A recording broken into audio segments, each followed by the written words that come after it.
Senhores telespectadores, novamente que estamos na nossa mesa de bar pela TV Galega Imagem da Cidade, trazendo blumenauense para contar a respeito de sua vida e sua atividade. O nosso convidado de hoje, vocês vão ver, ele tem a sua história e tem a história dele ligada ao pai, porque o pai dele é considerado no bairro da Velha uma sumidade, quase um santo não canonizado pelo Vaticano. O meu convidado de hoje é o Roberto Severiano Felski, filho do famoso Valdemar Felski, farmacêutico da Velha. Tudo bem, Roberto? Pois não, eu agradeço muitíssimo, né? E de ter sido convidado pelo senhor, porque assim, meu pai para mim sempre foi um ídolo. Um ídolo, né? Não uma pessoa assim que eu acho que eu tive o privilégio de ter nascido junto com ele. Porque assim, ele foi assim uma pessoa totalmente especial. Que ele assim, ele não vendia o medicamento. Ele não se preocupava com os lucros do medicamento. Ele queria ajudar as pessoas, ele se preocupava com a saúde das pessoas. Também ele dava injeção, ele fazia curativo, ele fazia... Na verdade, eu não posso nem dizer que aquilo era uma farmácia, né? Que parecia assim um centro de saúde, onde a gente fazia, na verdade, curativo, aplicação de injeção, medição de pressão arterial e orientação em relação à saúde, né? Então, às vezes, o paciente, né, ficava, às vezes, meia hora, uma hora, não tinha tempo. Contando a história, né? Contando a história deles. Anamnese, né? Fazer anamnese. Isso foi, assim, bastante, eu aprendi bastante de saber ouvir as pessoas, que é muito importante. Ele sempre dizia, ó, ouça as pessoas, considere as pessoas, porque aí você está dando um grande passo. Isso ele falava para mim sempre. Ele é tranquilão, né? Sempre tranquilo, né? Ele é muito tranquilo. Vocês de origem polonesa, não precisa nem perguntar se são católicos, né? Devia ser católico, não? A gente, na verdade, assim, eu sou evangélico, na verdade. Você é evangélico? Sou evangélico, E ele também era ou não? E hoje em dia, na verdade, eu sou kardecista. Kardecista, Sim. O Allan Kardec quis provar que o espiritismo era uma coisa errada e acabou sendo o maior propagador do espiritismo, né? Que tem muita coisa explicada pelo espiritismo. E uma coisa que meu pai também ele falava muito a respeito, diz assim, o ser humano é uma totalidade. Então o ser humano não é corpo físico, a gente só enxerga o corpo físico da pessoa, né? E na verdade ele é emoção, é mente, ele é uma totalidade. E quando ele falava em querer curar, ele dizia assim, nós precisamos curar primeiro a totalidade, a alma. Quando você está bem com você mesmo, quando você está em paz contigo mesmo, todos os problemas se resolvem. Esse era o conselho que ele sempre dava para mim. E sábio, né? Porque realmente cada vez fica mais provado que as doenças são psicossomáticas, né? Eu acho que... E a cura idem. Exatamente. Então, naquela época, assim, nós tínhamos assim, um controle dos psicotrópicos. A farmácia era assim, muito diferente dos dias de hoje. Então, assim, nós fazíamos o levantamento, às vezes eu mesmo fazia esses levantamentos, então, naquela época eu usava muito Librium, Valium, né? E o diazepam, assim, era o mais comum, né? E naquela época ele não falava muito em ansiedade e depressão. Não. Eu acho que naquela época tinha menos gente com depressão. Sim.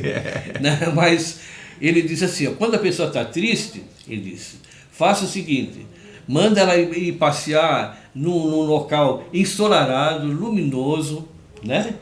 E fale uma coisa bonita, né? Cante para ela, faça uma prece para ela, né? Que aí ela vai ficar, normalmente vai cair na normalidade. É verdade mesmo, é verdade. Eu via isso, por exemplo, na Alemanha. A Alemanha que é um país assim, chuvoso, sempre cinzento, céu, meio triste. O pessoal é tudo brabo, né? Aqui você vai ali na Bahia, o pessoal não tem nada, mas tudo feliz, né? Tudo contente. Feliz, alegre, na verdade. Que, assim, cantando. A alegria, ela movimenta o coração, não é verdade? Então você, quando está alegre, o corpo mesmo produz as endorfinas, não é verdade? Aí você sai curado. Né? Agora, já está comprovado, inclusive cientificamente, que os otimistas fizeram estudos em cima disso, né? Tem menos problemas cardíacos do que os pessimistas. Exatamente. Concordo plenamente. Ele sempre dizia assim, eu vou viver até os 100 anos. Mas, quer dizer, Deus sabe das coisas, né? Dia 13 de setembro, agora, nesse mês, ele faria 93 anos. Faleceu com quantos anos? Deixa eu ver... na verdade, assim, eu esqueço isso, porque... A morte dele. A morte dele, assim, é uma coisa, assim... Chocou bastante, né? Que me deixou, assim, um pouco abalado, porque foi uma perda, para mim, muito grande. Porque, na verdade, ele se doou muito. Essa doação não foi só para a família, mas uma doação, assim, para toda a comunidade. Bom, a comunidade, felizmente, já reconheceu, né, a prefeitura. Hoje temos ali na Velha o posto de saúde Valdemar Felsen. Exatamente. Eu lembro direitinho esse dia. Foi dia 18 de julho de 2019, não é verdade? Onde eles inauguraram aquele... chama... EFS. EFS, né? General Osório, número 660, está lá o posto de saúde, né? Que foi assim, a marca ele registrada que ele deixou. Eu me dava bem com o seu pai, né? Inclusive trouxe ele aqui para ele contar a história, né? Ele conta a história dele. Mas ele é discreto como era, não deve ter contado muita coisa que você pode contar. Eu posso contar? Tem coisa muito engraçada da vida. Porque você começou guri lá dentro da farmácia, né? Eu comecei como criança lá, né? E ele sempre achava assim, que eu sempre gostei muito de manipulação. Então eu ficava mais na área da manipulação, né? De fazer porque o farmacêutico fazia, né? Não tinha esse negócio que você entra na farmácia, tem 50 mil coisas. Não. Então há uma diferença muito grande, sempre falo, entre farmácia do bairro e drogaria, né? Que a drogaria surgiu mais tarde, né? O povo, então, assim, ele preferia ir na farmácia, que era mais perto, do que procurar um médico lá no hospital. Então era mais barato aqui. Ali, seu Valdemar, o meu filho aqui está com uma tossinha assim. Disse que, não, isso vamos, espera aí, já tem, vamos lá, vamos.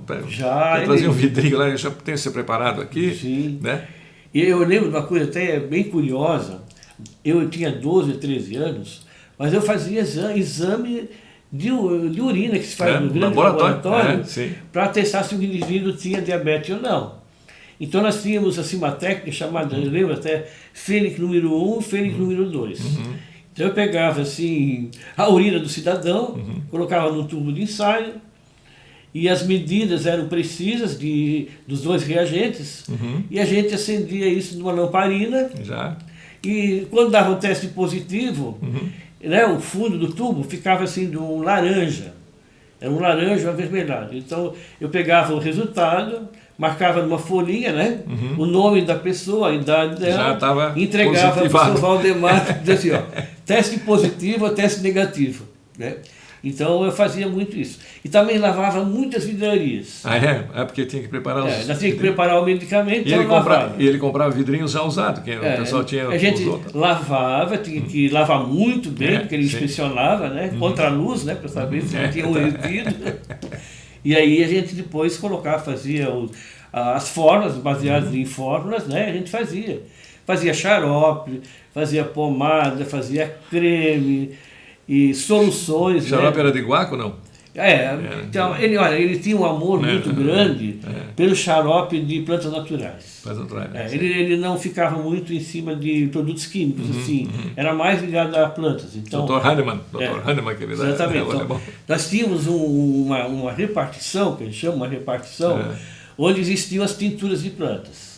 Então era tintura de tudo que é planta você pode imaginar. Então era guaco, funcho, alcachofra, boldo, hortelã, pimenta, jalapa, ipeca. Os nomes todos eu guardo ainda um pouco, sabe? Porque vem várias plantas. Então a gente fazia a tintura mãe, fazia as tinturas filhas, a gente chama, né? E funcionava. Pior que hoje você vai falar para o médico, não, isso não funciona. Tem que ser o troço planta medicinal funciona. Porque, graças aos meus amigos índios, que a farmácia surgiu com os povos primitivos, com os testes que foram feitos. Experiências práticas, não é verdade? O povo mais simples conhece muito o valor das plantas medicinais. Tem um livro que o pai sempre lia muito, chama E as Plantas Curam. onde existem todas as plantas. E a nossa Amazônia, olha bem, a nossa floresta amazônica é riquíssima em plantas. Deus queira que alguém se interesse por toda essa floresta, que lá está o resultado, seria o resultado da descoberta de viroses, Sim. de várias enfermidades. Está tudo à disposição. Jesus Cristo disse, né? Tudo que precisares te darei em abundância. Exatamente. A abundância. A natureza nos oferece tudo. Basta olhar um pouco para a natureza.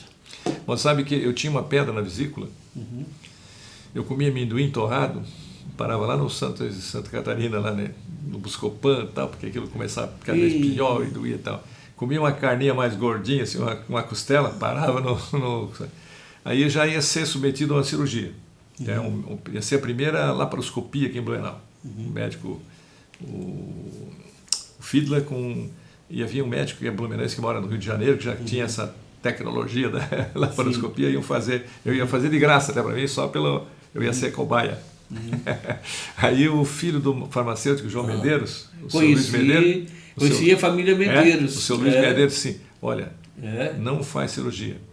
Toma todo dia de manhã em jejum uma colher de azeite de oliva, que derruba a pedra do fígado, onde tiver pedra derruba tudo.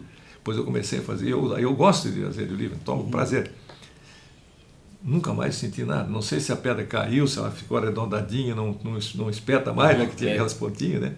Mas é um santo remédio. Mas fala para o médico, isso não funciona, isso é bobagem. Mas a natureza, como eu falei, a natureza, ela é sábia. Nós podemos curar um monte de enfermidades. E outra coisa muito interessante, que o pai, ele fazia o seguinte, ele dava orientação sobre alimentação, sobre o importante. Ele disse assim, o órgão mais importante do corpo, ele disse, não é tanto o coração, mas é o fígado. Você já imaginou? É o que faz sangue e ele passa tudo. Né? Passa tudo pelo fígado. É o fígado que metaboliza tudo que você consome. Então, por exemplo, você está tomando um pouquinho dessa garrafa maravilhosa que é o vinho. Né? É o café que você bebe. Qualquer alimento vai passar pelo fígado. E tudo que se tomar de quantidades... Porque tudo é bom. Depende da quantidade. Exatamente. O café em grande quantidade faz mal. Farmácia, o vinho faz mal. Cerveja... Remédio, o efeito, por exemplo, você tem a dose medicamentosa terapêutica, a dose de intoxicação e a dose letal. Exatamente. O remédio é veneno também. Veneno é remédio e remédio é veneno. Então, se você toma muito medicamento, você também fica doente. Então, as chamadas enfermidades iatrogênicas são as doenças causadas por remédio. Então, você abusa por exemplo, de aspirina. Mas você tem uma úlcera gástrica. Imagina o que vai acontecer se você abusar da aspirina. Vai estourar. Então, o que eu acho assim, a automedicação no nosso país ainda é muito alta. Então eu acho assim, eu gostaria de alertar minha vizinha para as pessoas, né, para os meios de comunicação, porque assim, uma propaganda, às vezes, de medicamento, ela pode induzir para um ato mais impensado. Por exemplo, assim, aquela história de dizer que a cura é imediata. Não existe cura imediata. É o organismo da gente que vai curar, vai reagir. Né? Mas nós temos muito isso, né? Olha, meu vizinho tomou, o negócio foi uma beleza. Experimenta, né? O cara vai lá e compra mesmo. Exatamente. Mas vamos fazer uma pausa para rodarmos os nossos comerciais, enquanto nós tomamos um do nosso vinho Rede, um vinho português. É português. Salve o vinho, né? Salve o vinho. Que faz bem para o coração, né? Faz bem, uma taça de vinho. Sim. Não é uma garrafa de vinho, é uma taça. Nem 5 garrafas, né? Os nossos comerciais, e já a gente volta com o nosso Mesa de Bar de hoje, que tem a participação do Roberto Severiano Felski. Até lá. Poxa.